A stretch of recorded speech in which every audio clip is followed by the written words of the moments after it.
Good evening बधाने Gyanveer channel में तमारू स्वागत है। बराबर आज आपणे जोवाना छे धोरण 8 विज्ञान वनस्पति और प्राणीओनुं संरक्षण।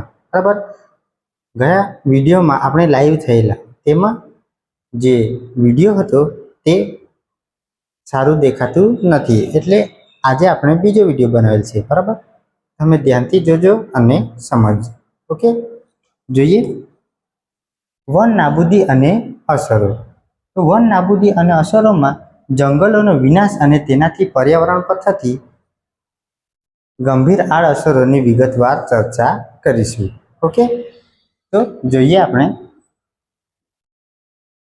वन नाबूदी मुख्य कारणों। बराबर वन नाबूदी मुख्य कारणों तो पहलू कारण है मानव सर्जित कारण, बीजू कारण कुदरती कारणों। बराबर तो पहलू कारण जोईए मानव सर्जित कारणों। ओके तो मानव सर्जित कारण में पहलू आवशे खेतीवाड़ी माटे वधारानी जमीन मेळववी। शुं खेतीवाड़ी माटे वधारानी जमीन जे छे ते मेळववा माटे मानव सर्जित कारण में आवी शके छे। खेतीवाड़ी माटे वधारानी जमीन मेळववा माटे वन नाबूदी नाश थई शके छे। बराबर वन एटले के जंगलनु नाश थई शके छे। पछी बीजू घरो रहणांक विस्तारो अने उद्योगो कारखानानु मोटा पाये बांधकाम। जो घर बांधवा पछी कारखानाओ बनाववा माटे वधारे प्रमाणमां वृक्षो कपाय छे अने जमीन माटे पण वधारे वृक्षो कपाय छे। तेथी वन नाबूद थई शके छे। बराबर तो तेने आपणे बचाववानुं छे। ओके बीजुं शुं छे के बळतण फर्निचर तेमज उद्योगों माटे लाकडानो आड़ेधड़ उपयोग करवो। तो पेलुं बळतण फर्निचर अने उद्योग माटे लाकडानो आड़ेधड़ उपयोग करवो आ आवी शके छे। ओके पछी बीजू कुदरती कारणों। तो कुदरती कारण में भयानक दावानळ। जो भयानक दावानळ लागे एटले के जंगलनी आपमेळे के आकस्मिक लागती आग।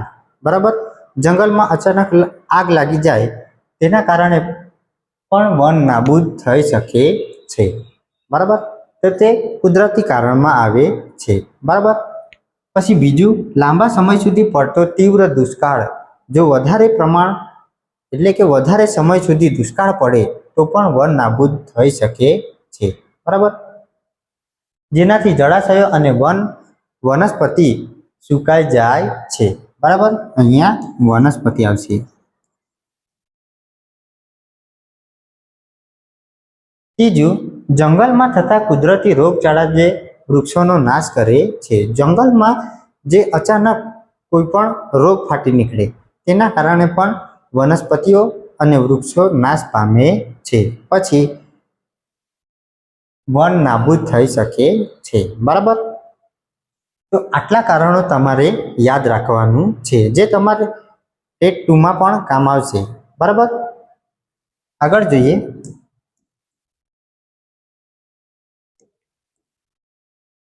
ग्लोबल वॉर्मिंग अने रणीकरण। तो ग्लोबल वॉर्मिंग अने रणीकरण विषे जोईए। तापमान में वधारो जंगलो घटवाथी वातावरण में CO2 नुं प्रमाण वधे छे। बराबर जंगलो जो घटी जाए तो वातावरण में CO2 नुं प्रमाण वधी जाय छे। ते पृथ्वी परथी परावर्तित किरणों ने रोकी ग्लोबल वॉर्मिंग सर्जे छे। ओके तो ते शुं करे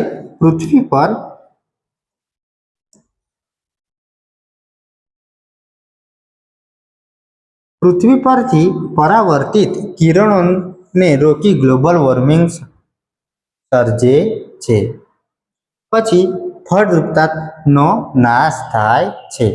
फळद्रुप जमीन जे होय तेनो नाश थाय छे। वृक्षो घटता जमीननुं धोवाण वधे छे। जो वृक्षो घटे तो जमीननुं धोवाण वधी जाय छे। बराबर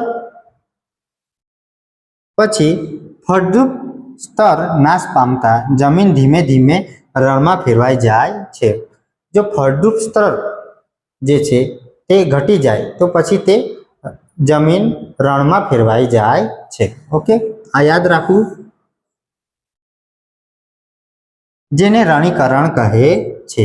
બરાબર, આને શું કહેવાય? રણીકરણ કહેવામાં આવે છે. ઓકે, જો ચેનલનું કામ ગમતું હોય તો જ્ઞાનવીર ચેનલને લાઈક અને સબસ્ક્રાઇબ કરવા ભૂલશો નહીં.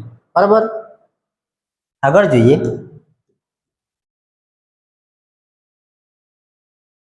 તો કુદરતી સુરક્ષિત વિસ્તારો.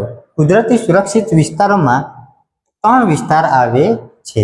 બરાબર, 3 વિસ્તારનો સમાવેશ કરવામાં આવે છે. તો પહેલું વિસ્તાર અભયારણ્ય. બરાબર, અભયારણ્ય. પછી બીજું રાષ્ટ્રીય ઉદ્યાન અને ત્રીજું જીવાવરણ વિસ્તાર. બરાબર, જીવાવરણ વિસ્તાર. તો પહેલું જોઈએ અભયારણ્ય. એવો ચોક્કસ વિસ્તાર જ્યાં વન્યજીવો અને તેમના નિવાસસ્થાનો કોઈ પણ ખલેલ વગર સંપૂર્ણ સુરક્ષિત રહે છે. અહીંયા શું? વન્યજીવો અને તેમના નિવાસસ્થાનો કોઈ પણ ખલેલ વગર સંપૂર્ણ સુરક્ષિત રહે છે. બરાબર, સંપૂર્ણ રીતે સુરક્ષિત રહે, વન્યજીવો પણ સુરક્ષિત રહે અને તેમના જે રહેવાની જગ્યા છે એ પણ સુરક્ષિત રહે છે. રાષ્ટ્રીય ઉદ્યાન જોઈએ તો વન્યજીવો માટે આરક્ષિત મોટો સરકારી વિસ્તાર. રાષ્ટ્રીય ઉદ્યાન શું છે કે વન્યજીવો માટે મોટો સરકારી વિસ્તાર. બરાબર, વન્યજીવો માટે સરકારી વિસ્તાર હોય તો રાષ્ટ્રીય ઉદ્યાન, જ્યાં તેઓ મુક્તપણે પ્રાકૃતિક સ્ત્રોતનો ઉપયોગ કરી શકે છે. અહીંયા કોઈ પણ વન્યજીવ જે છે તે પ્રાકૃતિક સ્ત્રોતોનો ઉપયોગ કરી શકે છે. બરાબર, ત્રીજું જોઈએ જીવાવરણ વિસ્તાર. જે વિવિધતા અને સ્થાનિક લોકોના સાંસ્કૃતિક જીવનના રક્ષણ માટેનો ખૂબ જ વિશાળ આરક્ષિત ક્ષેત્ર. જે વિવિધતા અને સ્થાનિક લોકોના સાંસ્કૃતિક જીવનના રક્ષણ માટે, જે આગળથી ચાલી આવેલી પરંપરાઓ, બરાબર, તો જીવનના તેના માટે રક્ષણ માટે ખૂબ જ વિશાળ આરક્ષિત ક્ષેત્ર કહેવાય. તો તે જીવાવરણ વિસ્તાર. બરાબર, કોઈ પણ ડાઉટ હોય તો તમે મને કમેન્ટમાં પ્રશ્ન પૂછી શકો છો. બરાબર, આગળ જોઈએ તો સુરક્ષિત વિસ્તારોની તુલના. જે સુરક્ષિત વિસ્તાર છે તેની આપણે તુલના કરીએ.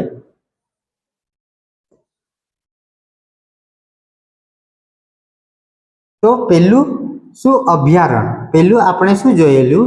અભયારણ્ય. તો અભયારણ્યમાં મુખ્ય હેતુ પ્રાણીઓનું શિકાર સામે રક્ષણ. જે પ્રાણીઓ જે છે તેનું શિકાર સામે રક્ષણ મળે છે. ઓકે, આ પહેલું થશે. પછી રાષ્ટ્રીય ઉદ્યાનમાં જોઈએ તો મુખ્ય હેતુ તેનો સમગ્ર પર્યાવરણીય તંત્રનું રક્ષણ. જે સમગ્ર પર્યાવરણીય તંત્ર છે તેનું રક્ષણ થાય તો તે છે રાષ્ટ્રીય ઉદ્યાન. બરાબર, સમગ્ર પર્યાવરણીય તંત્રનું રક્ષણ. પછી જીવાવરણ ક્ષેત્ર. તો જે વિવિધતા અને સંસ્કૃતિની જાળવણી. જે વિવિધતા અને સંસ્કૃતિની જાળવણી કરતું હોય તો તે જીવાવરણ ક્ષેત્ર. બરાબર, પછી માનવ પ્રવૃત્તિઓ. અભયારણ્યમાં નિયંત્રિત છૂટછાટો ઉપલબ્ધ. અહીંયા નિયંત્રિત થોડીક છૂટછાટ મળી શકે છે અભયારણ્યમાં. બરાબર, પછી રાષ્ટ્રીય ઉદ્યાનમાં સંપૂર્ણપણે પ્રતિબંધ. રાષ્ટ્રીય ઉદ્યાનમાં શું? સંપૂર્ણપણે પ્રતિબંધ હોય છે. બરાબર, આ યાદ રાખવું, સંપૂર્ણપણે પ્રતિબંધ. ત્રીજું જીવાવરણ ક્ષેત્ર. તો જીવાવરણ ક્ષેત્રમાં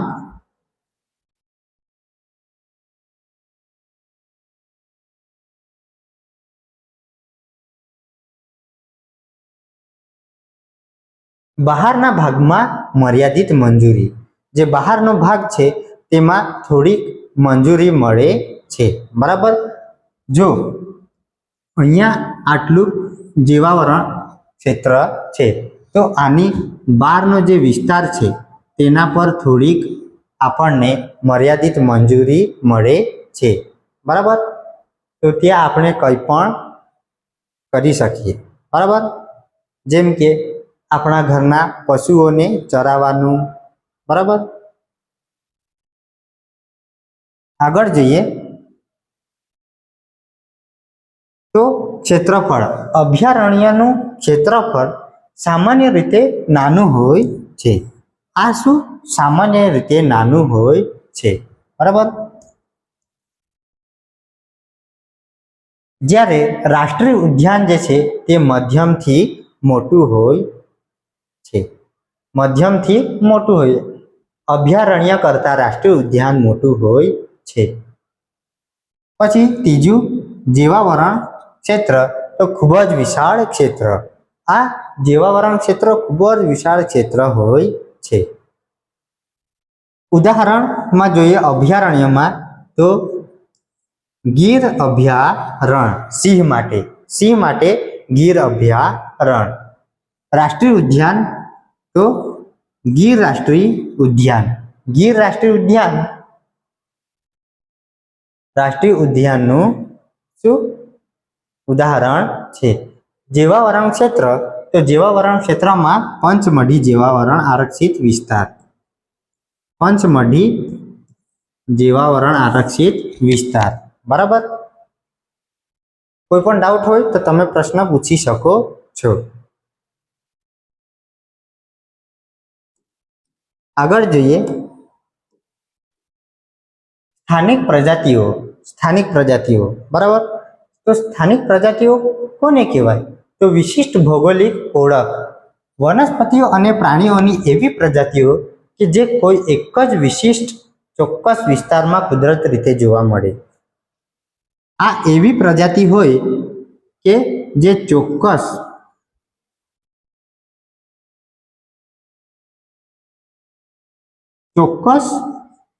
વિસ્તારમાં કુદરત રીતે જોવા મળતી હોય. બરાબર. બીજે ક્યાંય જોવા મળતી નથી. વિશિષ્ટ ભૌગોલિક ઓળખ માટે જોઈએ તો ચોક્કસ વિસ્તારમાં કુદરત રીતે જોવા મળતી હોય. બરાબર. સ્થાનિક પ્રજાતિઓ તો ચોક્કસ વિસ્તારમાં કુદરત રીતે જોવા મળતી હોય. 3 વાર કીધું. બરાબર. યાદ રાખવું. અને બીજે ક્યાંય નથી મળતી. આ બીજે ક્યાંય જોવા મળતી નથી. તેને સ્થાનિક પ્રજાતિ કહે છે. ઓકે. ચોક્કસ વિસ્તારમાં કુદરતી રીતે જોવા મળે, પછી બીજે ક્યાંય જોવા મળતી નથી, તેને સ્થાનિક પ્રજાતિ કહે છે. ઓકે. અગત્યના મુદ્દા જોઈએ તો પહેલો મુદ્દો પંચમઢી વિસ્તારમાં મળતી ઉડતી અને વિશાળ ખિસકોલી. શું? પંચમઢી વિસ્તારમાં જોવા મળતી ઉડતી અને વિશાળ ખિસકોલી જે પંચમઢી વિસ્તારમાં જોવા મળે છે. ઓકે. પછી બીજું શું છે કે પંચમઢી વન્ય વિસ્તારમાં ઉગતા જંગલી આંબા અને સાલના વૃક્ષો. આ જંગલી આંબા અને સાલના વૃક્ષો જે છે તે પણ પંચમઢી વિસ્તારમાં જોવા મળે છે. ઓકે.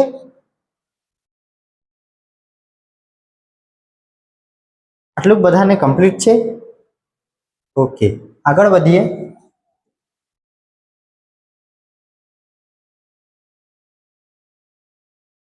તો પ્રોજેક્ટ ટાઈગરની સિદ્ધિ. પ્રોજેક્ટ ટાઈગરની સિદ્ધિ આપણે 1973માં કરી હતી. તેની શરૂઆત ઐતિહાસિક વર્ષ 1973માં કરવામાં આવી હતી. પ્રોજેક્ટ ટાઈગર તો વાઘના સંરક્ષણ માટેનું મોટું કદમ.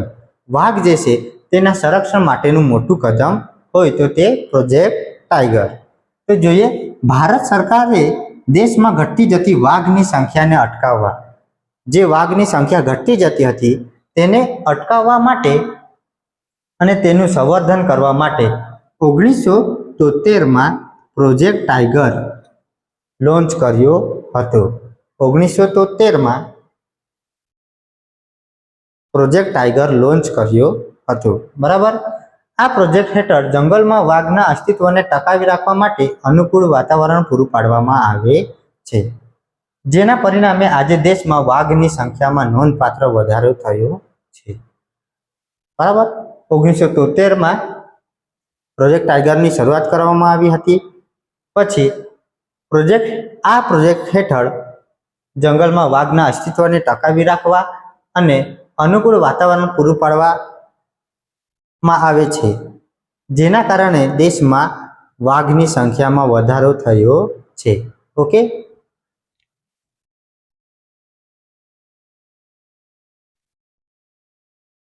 રેડ ડેટા બુક અને લુપ્ત થતા વન્ય જીવો. શું? તો રેડ ડેટા બુક અને લુપ્ત થતા જીવો. તો પહેલું તેમાં જોઈએ નાશપ્રાય પ્રજાતિઓનું સંરક્ષણ. નાશપ્રાય પ્રજાતિનું સંરક્ષણ. એવા સજીવો કે જેમના અસ્તિત્વ સામે મોટો ખતરો ઊભો થયો છે. એવા સજીવો કે જેના અસ્તિત્વ સામે મોટો ખતરો ઊભો થયો છે અને ભવિષ્યમાં લુપ્ત થઈ શકે છે, જે ભવિષ્યમાં જોવા મળી શકશે નહીં. જેમ કે આપણે હવે જોઈએ તો ડાયનાસોર જે છે તે આપણને જોવા મળતા નથી. બરાબર. તો એવી પ્રજાતિ જે નાશપ્રાય પ્રજાતિઓ કહેવાય છે. તો તે રેડ ડેટા બુકમાં તેનો ડેટા રેકોર્ડ કરવામાં આવે છે. બરાબર. જોઈએ તો રેડ ડેટા બુક જોઈ લઈએ. આ એવું આંતરરાષ્ટ્રીય અધિકૃત પુસ્તક છે જે તમામ ખતરામાં મુકાયેલી અને નાશપ્રાય વનસ્પતિઓ તેમજ પ્રાણીઓનો સત્તાવાર ડેટા રેકોર્ડ કરે છે. બરાબર. આ એવું આંતરરાષ્ટ્રીય અધિકૃત પુસ્તક છે જે તમામ ખતરામાં મુકાયેલી નાશપ્રાય વનસ્પતિ તેમજ પ્રાણીઓનો સત્તાવાર ડેટા રેકોર્ડ કરે છે. બરાબર. જો કોઈ ડાઉટ હોય તો તમે મને પ્રશ્ન પૂછી શકો. બરાબર. જો સ્ક્રીનશોટ લેવું હોય તો લઈ શકો છો.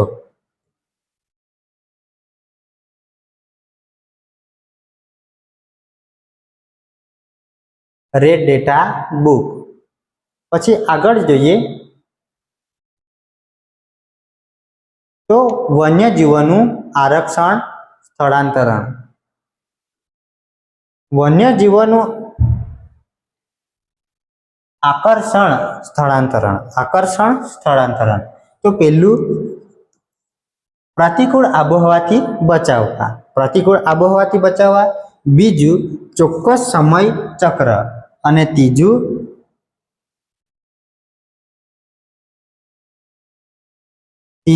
શું છે? જાણીતું ઉદાહરણ. તેમાં જાણીતા ઉદાહરણો જોવાના છે. તો પ્રતિકૂળ આબોહવાથી બચાવવા એમાં જોઈએ પક્ષીઓ પોતાના મૂળ નિવાસસ્થાનની અતિશય અસહ્ય ઠંડીથી બચવા અને ઈંડા મૂકવા માટે હજારો કિલોમીટર લાંબુ અંતર કાપી પ્રવાસ કરે છે. બરાબર. લાંબુ અંતર કાપી અને પ્રવાસ કરે છે. પ્રતિકૂળ આબોહવાથી બચવા તો પહેલું અતિશય અસહ્ય ઠંડીથી બચવા અને ઈંડા મૂકવા માટે ખૂબ જ લાંબુ અંતર કાપીને પ્રવાસ કરે છે. બરાબર. પછી બીજું ચોક્કસ સમય ચક્ર. દર વર્ષે વાતાવરણમાં ફેરફાર થતાં જ આ પક્ષીઓ સમાન સમયે પ્રયાણ કરે છે. તેથી જ તેમને પ્રવાસી કે સ્થળાંતરણ કરનારા પક્ષીઓ કહે છે. આને શું કહેવાય? સ્થળાંતરણ કરનારા પક્ષીઓ કહેવાય. ચોક્કસ સમય ચક્ર. દર વર્ષે વાતાવરણમાં ફેરફાર થતા જો વાતાવરણમાં ફેરફાર જોવા મળે તો આવા પક્ષી જે છે તો સમાન સમયે પ્રયાણ કરે છે. તેથી તેમને પ્રવાસી કે સ્થળાંતરણ કરનારા પક્ષીઓ કહેવાય છે. જાણીતું ઉદાહરણ જોઈએ તો સાઇબેરિયન ક્રેન જેવા સુંદર પક્ષીઓ ઠંડીની ઋતુમાં સાઇબેરિયાથી ઉડીને ભારતમાં નળ સરોવર અને અન્ય મીઠા પાણીના જળાશયોમાં વસવાટ માટે આવે છે. બરાબર. આ જે પક્ષી સાઇબેરિયન ક્રેન છે તે ઠંડીની ઋતુમાં સાઇબેરિયાથી ઉડીને ભારતમાં આવે છે. ભારતમાં બી નળ સરોવર અને અન્ય મીઠા પાણીના જળાશયોમાં વસવાટ કરે છે. બરાબર. તો આપણે જોયું વન્યજીવોનું આકર્ષણ સ્થળાંતરણ. બરાબર. આગળ જોઈએ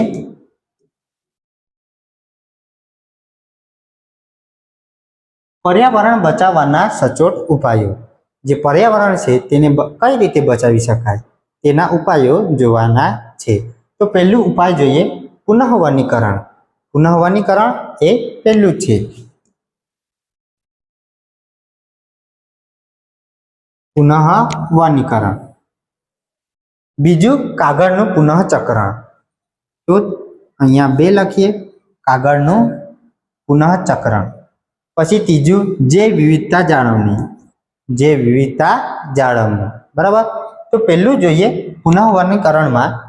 તો અહીંયા શું લખેલ છે? કાપેલા વૃક્ષોની જગ્યાએ તે જ પ્રજાતિના નવા રોપા વાવી જંગલોનું પુનઃવનીકરણ કરી શકાય છે. જો આપણે અહીં આ જગ્યાએ કોઈ વૃક્ષ હતું, બરાબર, આને આપણે કાપી નાખ્યો, બરાબર, તો આ જગ્યાએ કોઈ બીજા તે જ પ્રજાતિનું વૃક્ષ અથવા વનસ્પતિ રોપી દેવું. બરાબર. જેથી જંગલનું પુનઃનિર્માણ થઈ શકે. બરાબર. તો કાપેલા વૃક્ષોની જગ્યાએ તે જ પ્રજાતિના નવા રોપા વાવી જંગલોનું પુનઃનિર્માણ કરી શકાય છે. બીજું કાગળનું પુનઃચક્રણ. તો કાગળનું પુનઃચક્રણ 1 ટન કાગળ માટે 17 પૂર્ણ વિકસિત વૃક્ષો કપાય છે.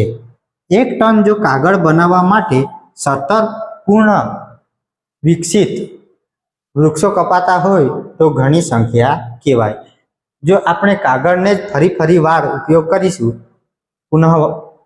કાગળનું પુનઃચક્રણ કરીને તો 17 જેટલા વૃક્ષો બચી શકે છે. બરાબર. તો 1 ટન જો કાગળ 1 ટન કાગળ બનાવવા માટે 17 જેટલા વૃક્ષો કપાતા હોય તો તેને બચાવવા માટે આપણે કાગળનું પુનઃચક્રણ કરવું જરૂરી છે. કાગળનું રિસાયકલિંગ અને બચત અત્યંત જરૂરી છે. ત્રીજું જોઈએ જૈવ વિવિધતા જાળવણી. જૈવ વિવિધતા જાળવણી. સમગ્ર પર્યાવરણ અને વન્યજીવોનું રક્ષણ કરવાથી જ કુદરતી આહાર શૃંખલા સંતુલિત રહે છે. તો શું? સમગ્ર પર્યાવરણ અને વન્યજીવોનું રક્ષણ કરવાથી. સમગ્ર પર્યાવરણ અને વન્યજીવોનું રક્ષણ કરવાથી જ કુદરતી આહાર શૃંખલા સંતુલિત રહે છે. જે કુદરતી આહાર શૃંખલા છે તે સંતુલિત રહે છે. ઓકે. કોઈ પણ ડાઉટ હોય તો પ્રશ્ન પૂછી શકો હા કમેન્ટમાં.